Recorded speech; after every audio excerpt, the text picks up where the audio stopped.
Good morning भैया बहनों। इस वीडियो क्लास में आप लोगों का हार्दिक स्वागत है। यह वीडियो क्लास कक्षा 12 के भैया बहनों के लिए है। लेसन 7 के अंतर्गत जीन अभिव्यक्ति का नियमन, जीन अभिव्यक्ति के नियमन में आज हम आप लोगों को प्रोटीन निर्माण या भाषांतरण, जिसे हम ट्रांसलेशन कहते हैं, या प्रोटीन निर्माण या भाषांतरण ट्रांसलेशन की व्यवस्थाएं फेज बताना है। इसमें प्रोटीन निर्माण में, इस प्रक्रिया में कुछ उत्पाद प्रोटीन्स होते हैं, उनकी सहायता से यह प्रक्रिया होती है। तो प्रथम इसको जो है इस प्रकार से बताए थे कि डीएनए से आरएनए बनता है। तो डीएनए से आरएनए बनाने की 3 व्यवस्थाएं थी। नंबर 1 जो है सर्वप्रथम उसमें व्यवस्था थी कि डीएनए से आरएनए बनने का शुरुआत, अर्थात स्टार्टिंग से सूत्रपात कहा गया है, इनिशिएशन।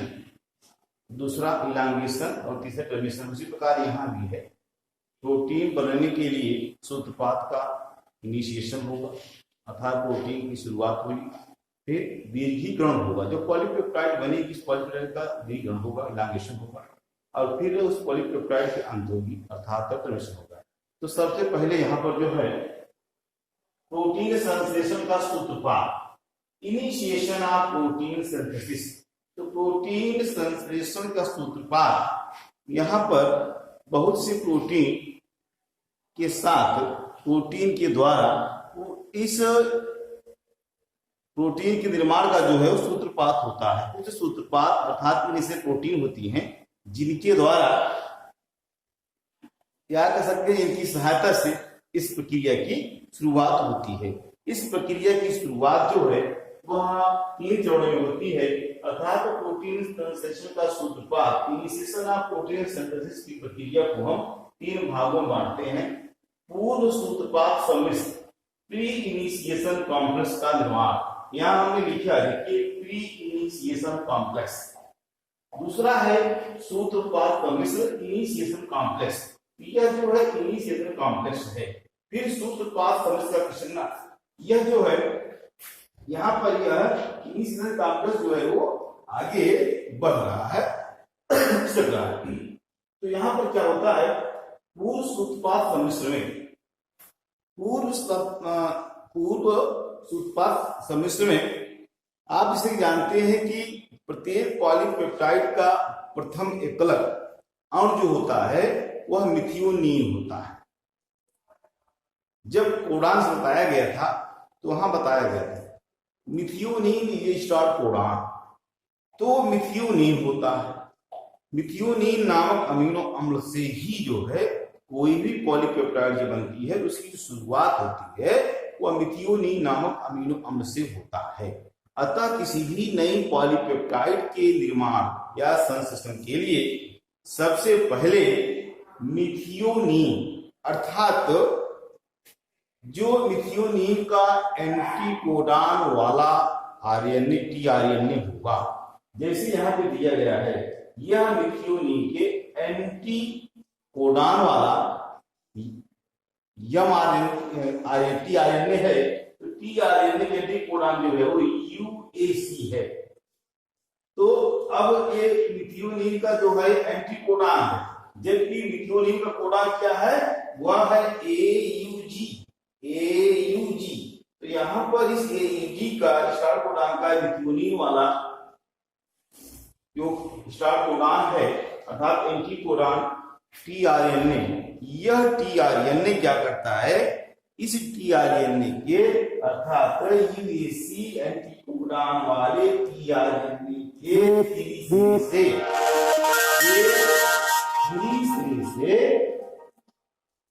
थ्री सिरे से हाई एनर्जी श्रमाण के द्वारा मिथियोनीन का एक अणु जुड़ जाता है, और इस अणु के जुड़ने को हम कहते हैं कि टीआरएनए अणु का हो गया एमाइनो एसिलीकरण, एमाइनो एसाइलीकरण या एमाइनो एसिलेशन कहा जाता है।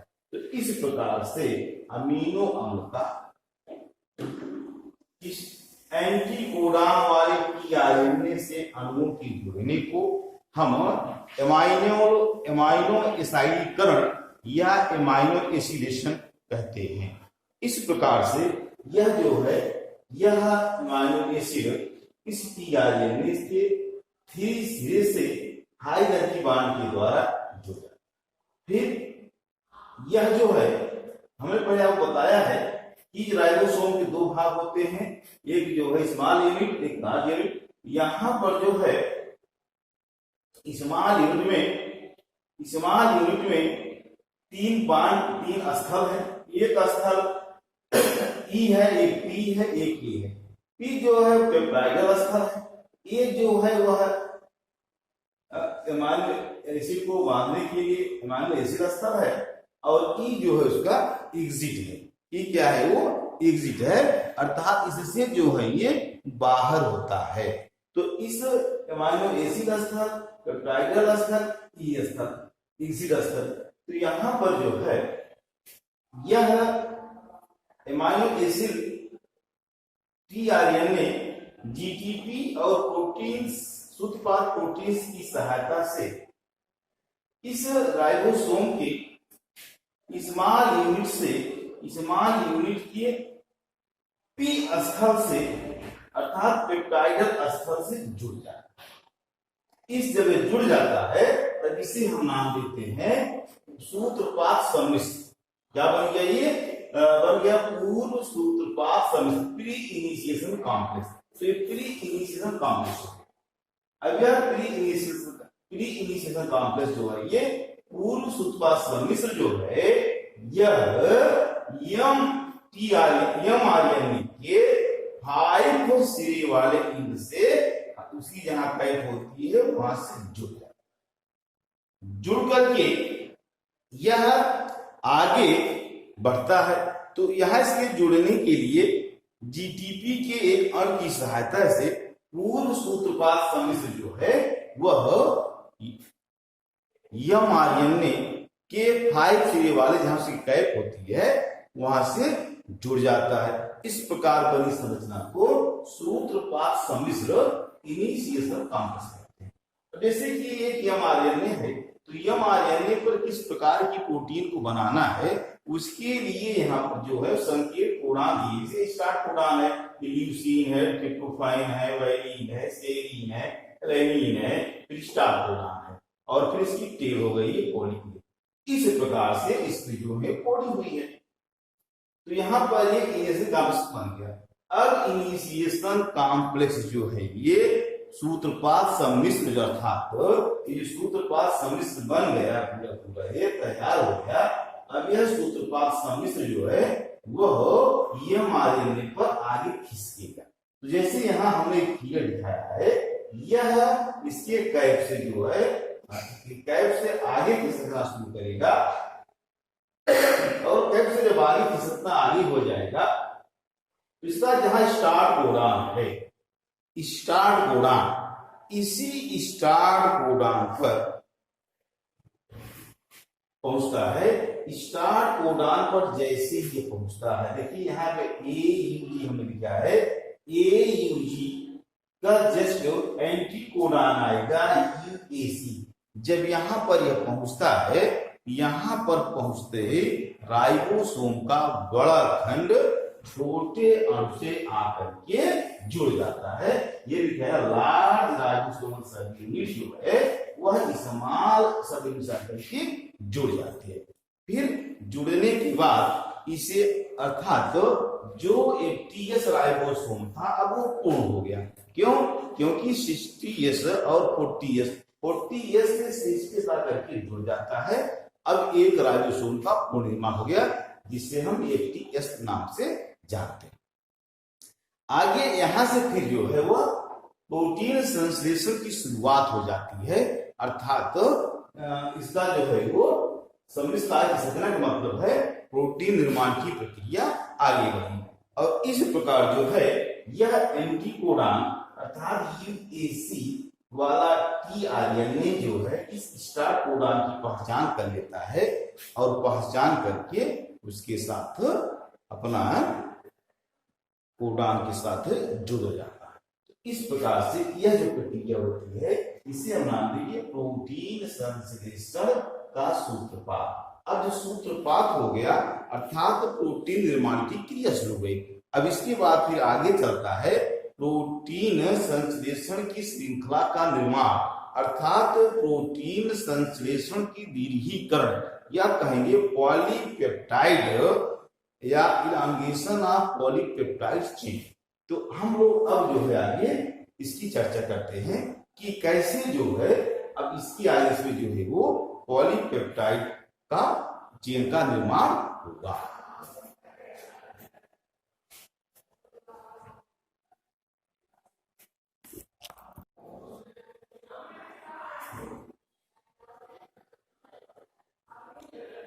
यहाँ पॉलीपेप्टाइड श्रृंखला के अगले चरण में पॉलीपेप्टाइड श्रृंखला के दीर्घीकरण में जब जैसे कि वह मेट टीआरएनए जब पहुंच जाता है स्टार्ट कोडॉन पर और जैसे ही वहां से वह जब भी आगे खिसकना शुरू करता है एमआरएनए पर उसका राइबोसोम का ये स्थल अगले कोडान पर पहुंचता है और अगला कोडान जो होता है वह होता है ल्यूसीन। अगला कोडान ल्यूसीन होता है।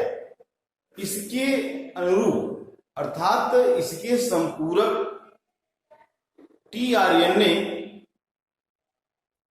कोशिका द्रव से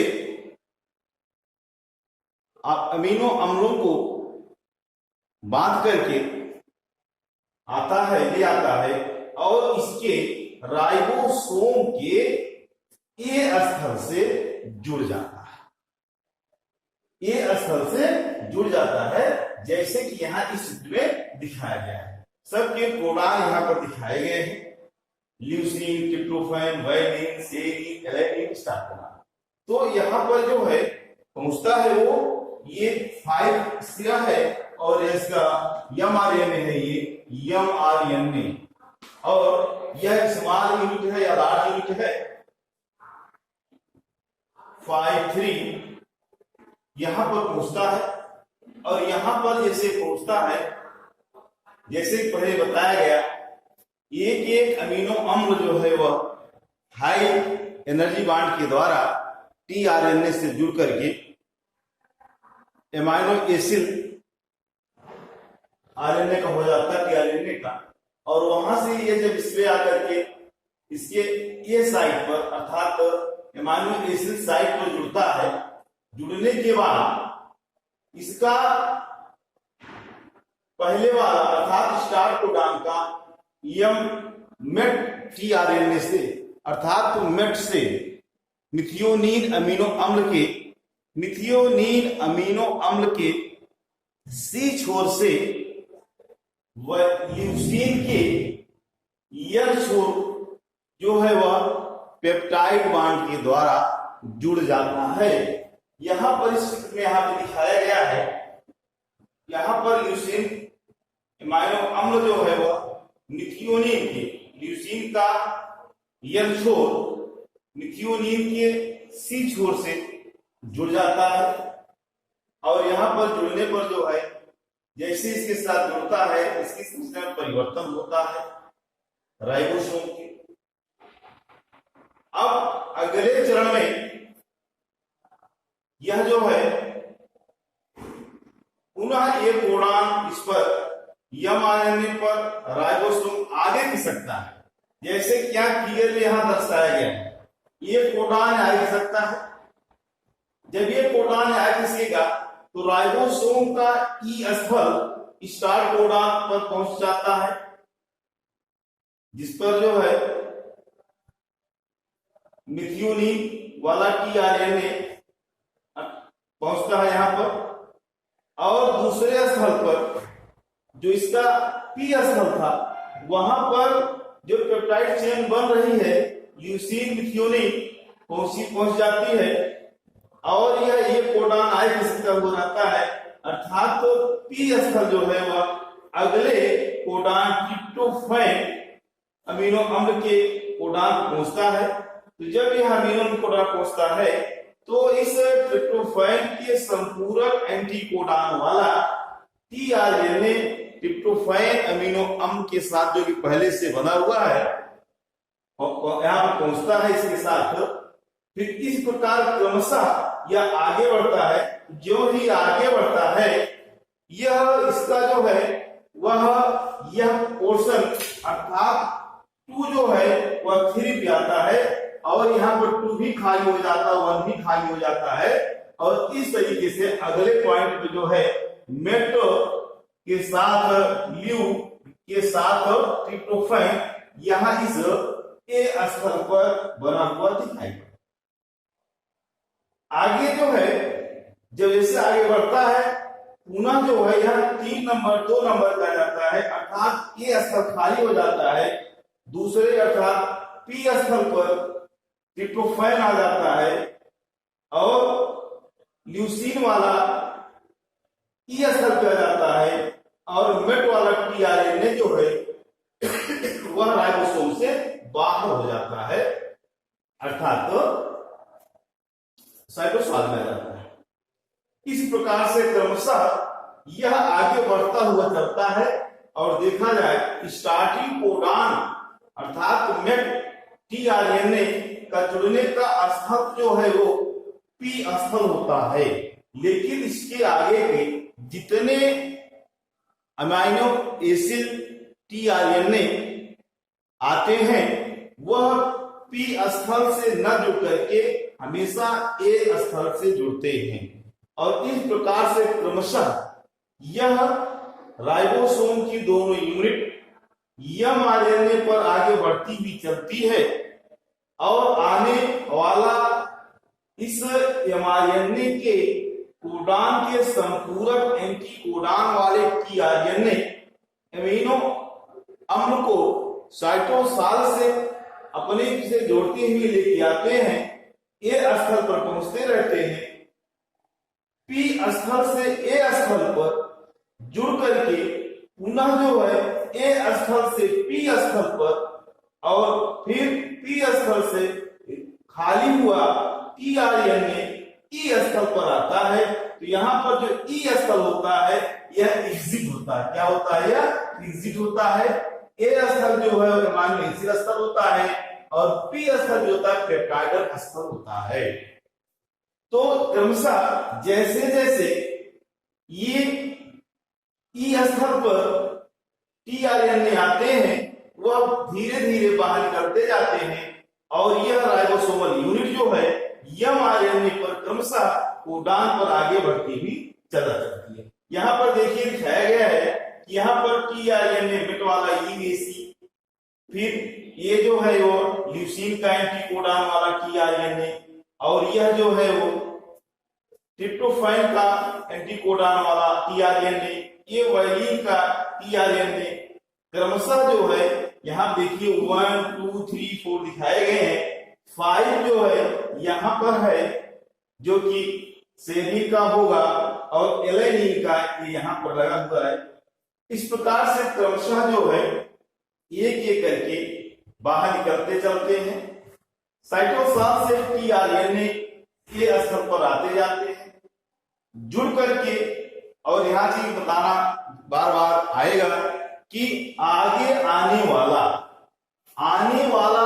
अमीनो अम्ल अपने यन छोर से अपने पूर्व के अमीनो अम्ल के सिर छोर से पेप्टाइड बांड के द्वारा लगातार जुड़ता जाता है और जुड़ने के लिए इसी राइबोसोम की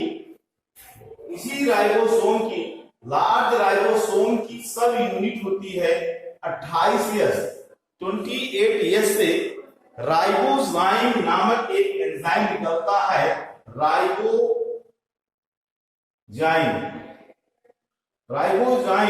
नामक एक एंजाइम निकलता है जिसे पेप्टाइडिल ट्रांसफेरेज नाम से जानते हैं। पेप्टाइडिल ट्रांसफेरेज यह इसी एंजाइम की सहायता से प्रत्येक अमीनो अम्ल अर्थात पहले वाला अमीनो अम्ल अपने सी छोर से आने वाले अमीनो अम्ल के यन छोर से जुड़ता हुआ आगे चलता है। तो इस प्रकार क्रमशः यह इसकी बार बार जो है साइज छोटी और बड़ी, जब जुड़ता है साइज छोटी हो जाती है, बाद में बड़ी हो जाती है राइबोसोम की, और क्रमशः जो है mRNA पर यह आगे बढ़ता हुआ जाता है। अंत में इस पर जो है वो स्टॉप कोडॉन होते हैं, और स्टॉप कोडॉन को पहचान करके एक प्रोटीन होती है स्टॉप कोडॉन की, वह आकर के इसके ये स्थल से जुड़ जाती है। जब यह इसके ए स्थल से जुड़ जाती है तो आगे इसका सिग्नल रुक जाता है, और इस प्रकार से पेप्टाइड चेन का बनना बंद हो जाता है। और पुनः जो है ये जब पेप्टाइड चेन का बनना बंद हो जाता है तो इसकी दोनों सब यूनिट अर्थात तो 60 S यूनिट और यह 40 S यूनिट अलग अलग हो जाती है, और यह जो प्रोटीन होता है स्टॉप प्रोटीन यह अलग हो जाता है, और mRNA अलग अलग हो जाते हैं। इस प्रकार से यह इसका होता है टर्मिनेशन ऑफ पॉलीपेप्टाइड सिंथेसिस। तो भैया बहनों, इसको जब हम बार बार पढ़ेंगे देखेंगे तो यह समझ में आ जाएगा। ऐसा नहीं बहुत कठिन है, बस ये हम जो है इन कोडॉनों को समझे, start codon, leucine, tryptophan, valine, serine, alanine, start codon. तो कम से कम यहाँ तो कोडॉन तो जाने ही, स्टार्ट कोडॉन जो है वो UAG और स्टार्ट कोडॉन AUG है। तो इस प्रकार से जो है आवश्यकता अनुसार शरीर में जो है वो अमीनो अम्लों से DNA के निर्देशन में जीन के द्वारा जा कर सकते हैं। जीन के निर्देशन में mRNA की कोडिंग पर एंटीकोडॉन tRNA के द्वारा राइबोसोम की स्थिति में प्रोटीन संश्लेषण का कार्य होता रहता है। धन्यवाद।